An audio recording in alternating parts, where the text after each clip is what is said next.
వచ్చిన తర్వాత మనకి వరదలు వచ్చిన తర్వాత వచ్చింది. దీనికి కారణం అసలు ఎవరంటారు?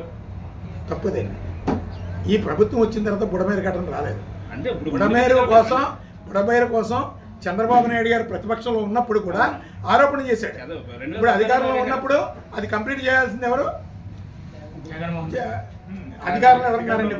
ఇప్పుడు చంద్రబాబు గారు ఆ రోజు జగన్మోహన్ రెడ్డి గారు చేయలేదు. ఇప్పుడు చంద్రబాబు నాయుడు గారు ముందస్తుగా వరదలు వస్తున్నాయి, డిజాస్టర్స్ మేనేజ్మెంట్ ఉంది, అలాగే వెదర్ రిపోర్ట్స్ ఉన్నాయి, ఈ వర్షాలు వస్తే ఏ ప్రికాషన్స్ తీసుకోవాలి అనే ఆలోచన లేదా? అంటే సార్ మీరు చెప్పింది నిజమే. ఈ వెదర్ వస్తుంది, ఈ ప్రికాషన్స్ అంటే మనకి ఎప్పటికప్పుడు ఈ సంకేతాలు వచ్చి ఈ సామాజికం కూడా లేదని చెప్పేసి జగన్ గారి హయాంలో వాళ్ళకి నిధులు ఇవ్వలేదు. దానివల్ల రాలేదు. దయచేసి ఇక్కడ ఎవరు హయాం అన్నది పక్కన పెడితే డిజాస్టర్ మేనేజ్మెంట్ ఉందా లేదా? ఉందండి. వెదర్ రిపోర్ట్స్ డిపార్ట్మెంట్ ఉందా లేదా? ఈ రెండు పడుకున్నాయా? నెల జీతాలు ఎందుకు తీసుకుంటున్నాయి? ప్రభుత్వాలను బట్టి వాళ్ళు విధులు నిర్వహిస్తారా అనేది మా ప్రశ్న. జీతాలు తీసుకుంటున్నారు కదా, పబ్లిక్ ప్రాపర్టీ కదా ఇది. మరి వాళ్ళకి కనీసం చేయాల్సినటువంటి వాళ్ళతో డ్యూటీలు చేయాల్సినటువంటి బాధ్యత లేదా? అంటే చంద్రబాబు నాయుడు ప్రభుత్వంలో పనిచేస్తారు, జగన్మోహన్ రెడ్డి ప్రభుత్వంలో నిద్రపోతారు అని ఎక్కడా రూల్ లేదు కదా. సీసీఎల్ఏ రూల్స్లో ఏ గవర్నమెంట్ సర్వెంటు ఏ పని చేయాలన్నది వెరీ క్లియర్గా ఉంది. అంటే ఈ వెదర్ రిపోర్ట్స్ ఇచ్చే కేంద్రంలో 60% మొత్తాన్ని స్విచ్ ఆఫ్ అయిపోయి దాన్ని మాకు నిధులు ఇవ్వలేదు, క్లోజ్ చేస్తాం, పాడైపోయి అని చెప్పి ఇవ్వలేదంటే సిగ్గుపడాల్సింది ఎవరండి? ప్రభుత్వాలే. ఇది ప్రభుత్వ నిర్లక్ష్యమా లేదా అధికారి నిర్లక్ష్యమా? 100% ప్రభుత్వ యంత్రాంగ నిర్లక్ష్యం, యంత్రాంగంతో సహా నిర్లక్ష్యమే. అయినా డిజాస్టర్ మేనేజ్మెంట్ ఎలా ఉంటాయి ఏంటంటే, వర్షాలు వస్తే ఎక్కడైనా గట్టు తెగిపోతే అప్పుడు స్పందిస్తారు. గట్లు ఎక్కడ బలహీనంగా ఉన్నాయన్నది ముందస్తు రిపోర్ట్లు ఉండొద్దు. 365 రోజుల్లో వర్షాకాలం మినహాయిస్తే మిగతా కాలాలన్నీ పడుకొని ఉంటారు, ఖాళీగానే ఉంటారు ఆ డిపార్ట్మెంట్లన్నీ. సార్ ఇప్పుడు ఆల్రెడీ గత కొద్ది రోజులుగా వరద బాధితులకి అనేక సంస్థలు కానీ లేదా స్వచ్ఛంద సంస్థలు కానీ వాళ్ళు రకాలుగా వాళ్ళకి తోచినంత కూడా చేసుకుంటూ వెళ్ళారు. ఓకే, కమింగ్ టు రాష్ట్రీయ ప్రజా కాంగ్రెస్ నుంచి మరి మీరు ఎంత పోరాటం చేస్తున్నారు రాజధాని మీద, రాజధాని కావాలంటున్నారు, అలాగే దాని మీద మీరు ఎందుకు నివేదిక ఇప్పటి వరకు పోరాటం చేయలేకపోతున్నారు? మీరు మా మీద దృష్టి పెట్టిగా చేసిన పోరాటం కనపడతలేదు. ఈ మధ్యకాలంలో గవర్నర్కి, ప్రెసిడెంట్ ఆఫ్ ఇండియాకి మేము ఒక రిప్రజెంటేషన్ ఇచ్చాం. అది ఏంటంటే, ఈ రాష్ట్రంలో అత్యంత హైట్లో ఉన్నటువంటిది గుంటూరు. 3 తాడి చెట్ల హైట్ ఉంది గుంటూరు. అది ఎందుకు సెలెక్ట్ చేయలేదు? అలాగే రాజమండ్రి అన్ని రకాలుగా అద్భుతమైనటువంటి ప్లేసు. ఇక్కడ ప్రకృతి సహజ సిద్ధంగా ఉన్నటువంటి ప్రాంతం. ఇక్కడ గొప్ప ఈ రాజమండ్రిని ఎందుకు పరిగణలోకి తీసుకోలేదు? అలాగే ప్రకాశం జిల్లాలో ఒక ప్రాంతం ఉంది, ఫస్ట్ ఐడెంటిఫై చేశారు.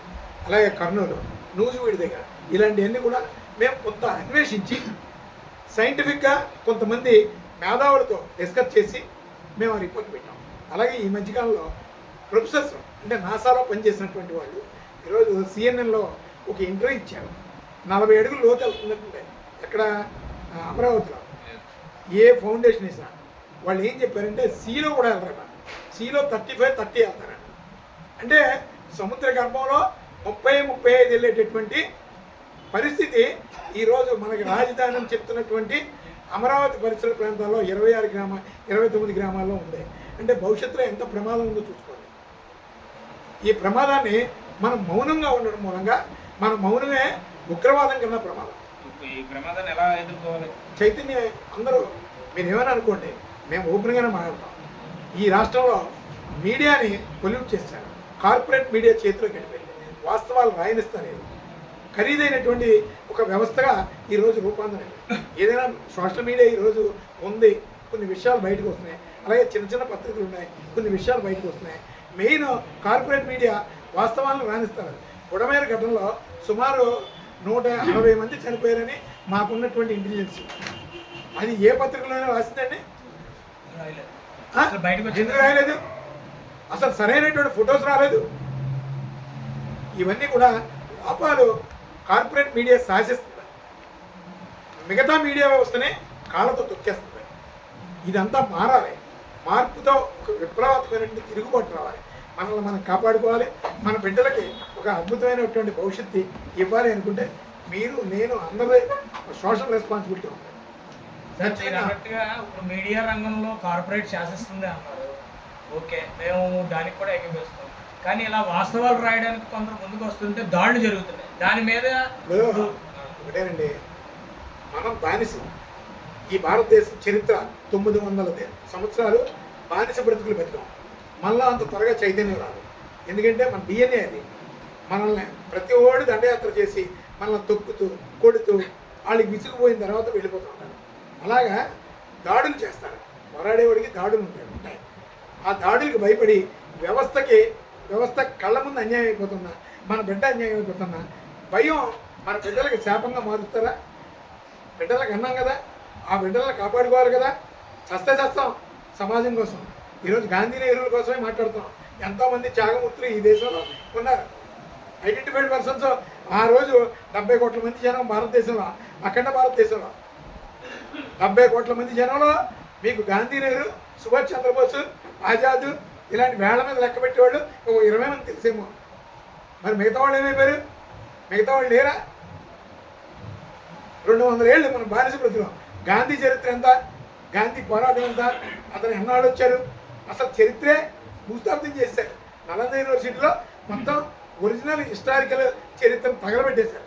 అందుకని దీన్ని తవ్వుకుంటూ పోతే వాస్తవ చరిత్ర వేరేగా ఉంది, ఇది కల్పిత చరిత్ర.